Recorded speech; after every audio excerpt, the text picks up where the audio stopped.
why you joined the force, Derek? Aren't you just a little bit embarrassed? You went to the police academy for this? Brooke, it's not his fault. Excuse me, may I help you with something? What do you think they're going to do? Rate you the patrolman of the month? Huh? Plaster your picture all over the bus stations? Yes, Pine Valley celebrates the brave patrolman who captured the woman who talked too much. I think they should write a book. Is there a problem here? It's me. I believe the problem is me. I know you, don't I? I don't know. You might have seen my picture on the post office wall. Ms. English is here for psychiatric evaluation. I'm stark raving mad. Can't you tell? She was involved in a disturbance on a commuter flight. See, the thing is, I thought this plane was going down, and I foolishly objected. Brooke, there's a federal statute against intimidating flight personnel. Oh, yes. I am very intimidating. Don't you think I'm intimidating? Look, she has the option of either checking herself into psychiatric wing or spending the night in jail. God bless America and free speech. I'm sorry. Is that too intimidating for you? So basically what's happening here is that she's got to stay here whether she wants to or not. I'm going to teach you a lesson now. If you're ever in a crash, if you're on a plane and you hear the engine blow and you're dropping like a rock, please maintain your decorum at all costs. I know where I know you from. You were here in the hospital after the accident. Yeah, that would be after my last commuter flight. See, I'm in the lead for the Trans-Global Woman of the Year. The closest contender's dead. Miss English, is there anything I can do to make things easier for you? Yeah, Brooke, after the day you had, would a quiet room be so terrible? Don't you mean a quiet rubber room, Derek, where there are leg and arm restraints? We don't have any of that here. What are you doing to her? Oh, honey, I'm okay. They said something about you being arrested. No. Nobody's going to be arrested, right, officer? At the airport, they said something about a disturbance. No, I had a run-in with a nervous flight attendant, and she reported the incident to the police. That's... What kind of a run-in? What happened? Listen, I'll tell you when we get home. Brooke, Right? I can't let you walk out of here. Look, I am not turning myself in here at this hospital. Then I have no choice but to place you under arrest. Arrest her for what? Please, Laura. Unladylike behavior. Isn't that the charge, Derek? She almost died in a plane crash, and she got a little jumpy on a flight. Are you surprised? There was a little more to it than that. Please, can we keep our voices down? There are other patients. Well, you better warn them that there's a sociopath on the premises. Oh, my, I'm sorry. Was that too loud for you? Listen, if it helps things out, I am on psych ward tonight. So that means you'll be helping me into my straitjacket? Sorry, fresh out of straitjackets, you'll have to settle for a hospital gown. Hey, Laura, Brooke, can I talk to you? No, I'm irrational. 5 minutes. I'm a raving maniac. Aren't you afraid for your life? Is that all right with you? Thank you. I want you to get me out of here. Now, what is that going to solve? I'm not in the mood to deal with these morons, all right? Well, forget about the morons. Look, you got to chill. No, I'm not going to sign myself into this place for the night. I am not. Oh, would you rather spend the night in the county jail? I just want to go home. Well, home is not an option here. Well, we'll see about that. Look, what are we talking about, huh? 15 hours at the most. At that time, you'll be asleep. That's what you think. I'll bring you a book to read. Are you on their side? Brooke, I'm on your side, but there's no way around this. Now, if you want to get out of this mess, you're going to have to cooperate. I'm supposed to submit to psychiatric evaluation. Like, how bad can it be, huh? They show you some ink blots. You tell them you see Sigmund Freud's cigar. Have you done this? Yeah, all the time. It's my hobby. Now, come on, what's the worst that can happen? They find out you're a kleptomaniac? You get messages from H. Ross Perot's spaceship? What? What? Are you in touch with the ghost of Cleopatra? What is it? She channels me skincare tips. Yeah, well, Cleo knows what she's doing. I should be in touch with Houdini because I would disappear out of this place so fast. Look, they give you a room, you eat a little gelatin, you watch a little TV, you write a scathing editorial. Will you stay around for a while? Try to get rid of me. You win.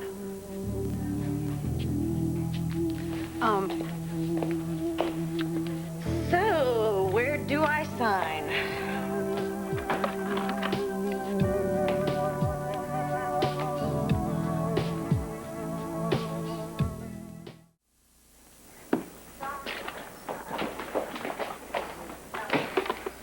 I'm looking for a woman, a patient. She was just admitted. Okay. Never mind. Brooke English. Perfect. Miss English?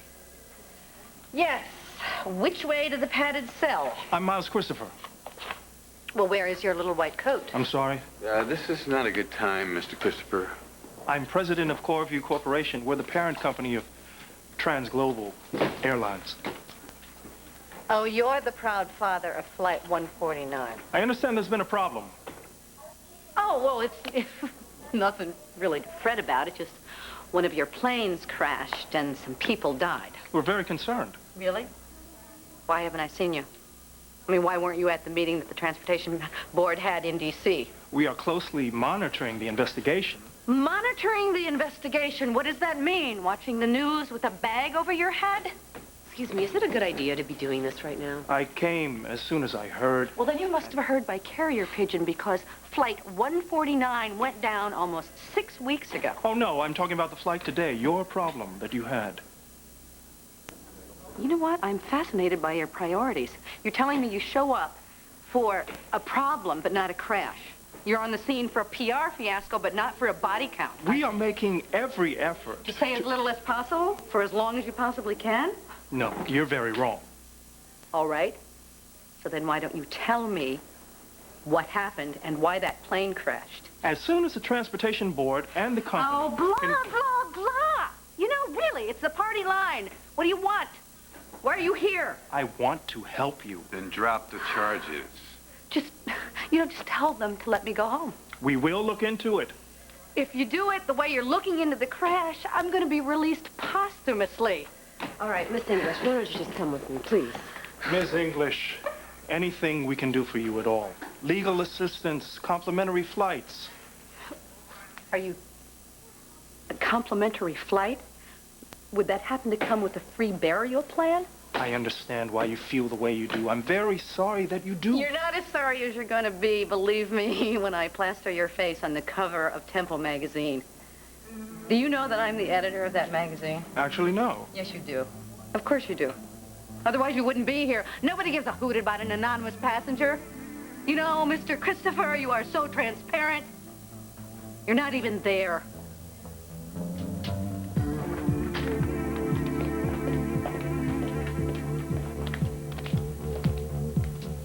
Well, that was a failed attempt at damage control. Twice in one day, I'm doubly blessed. No, what you are is scared. And why would I be scared, Miss Santos? Because when this mess hits the fan, it's gonna wind up landing right in your face.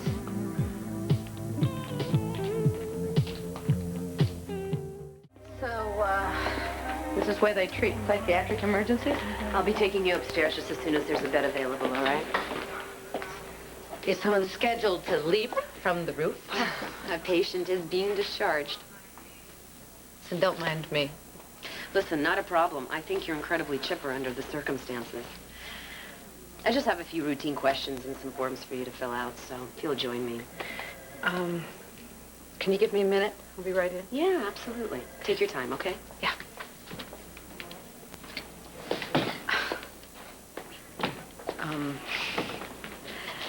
So is this the part where they're going to ask me if I've ever been abducted by aliens? Well, actually, they start with your name and age. Oh, this is the voice of experience, Mm-hmm. right? You ever hear of Bellevue Hospital? Its head's been shrunk by battle-hardened veterans. How did that happen? No, just a little misunderstanding. What did you do? Yell fire in a crowded movie theater? Something like that. And live to tell about it? Well, I lived anyway. I'm glad you did. Really, if you hadn't been around the last couple of weeks, I think I'd be in a straitjacket myself. Listen, you need to stay cool and play along with them. Just tell them what they want to hear. You know, sun rises in the east, it sets in the west. There's 8 days in a week, you know. Okay. That kind of thing. I'll be out of here in no time. What's going on? Are you okay? Oh, Stuart, yes. Yeah, I'm fine. Hi. They're, making her check in for the night. Are you sick? No, I had an allergic reaction to a commuter flight. I'll tell you about it later. Oh. Take care of Laura, will you? Yeah, sure. Okay. I'm fine.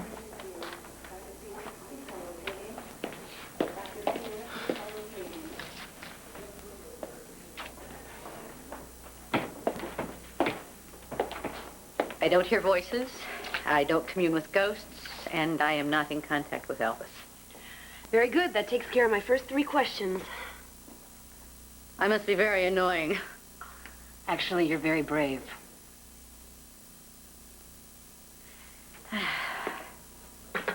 Crash. Survivor, I don't know what that means. And what does that mean? I was lucky and somebody else wasn't? What has it been, about 6 weeks? If I were you, I'd still be locked in my room with the door closed and a pillow over my head. That wouldn't help. No, it probably wouldn't. Tell me, do you relive the accident? Moments. You know, fragments. Some more than others. Like? Like, holding the baby, Maddie.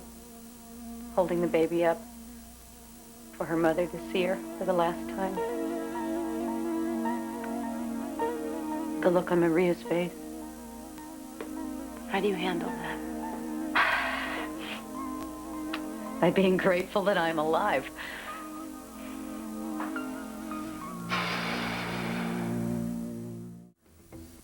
I think you were remarkably brave, saving other people's lives while you yourself were in danger. It didn't feel very remarkable at the time. How about now? No, it doesn't feel remarkable now. It just feels very small. Miss English, weren't you the one who pulled Edmund Gray from the plane? Not by myself, no. Weren't you the one who saved his baby? Well, she cried, and I heard her. Yes, but most people would have fallen apart. I mean, you kept your head together. You went and you saved the baby just in time. You must have been terrified. I was numb at first. You know, there was this terrible noise, and then there was just nothing. And I saw Edmund, and, you know, there was blood streaming down his face, and I thought he was dead. And I just remember thinking about my son, Jamie. He's too young to lose his mother. And whatever I did it for Jamie. And I don't know if that makes any sense, but it's really the only way I know how to explain it. Actually, it makes all the perfect sense in the world to me. You don't think that I am mentally unbalanced, do you? I think you are incredibly sane. I mean, this incident that happened on this flight 253, You were terrified, justifiably so. I don't want to be scared anymore. You know, I want to close the door on flight 149. Your family and friends, are they supportive? Do you have a special friend that you could talk to? There's a man. I haven't known him for very long, but he's become a big part of my life. And my daughter. She's really wonderful. Since this crash, she's been my rock.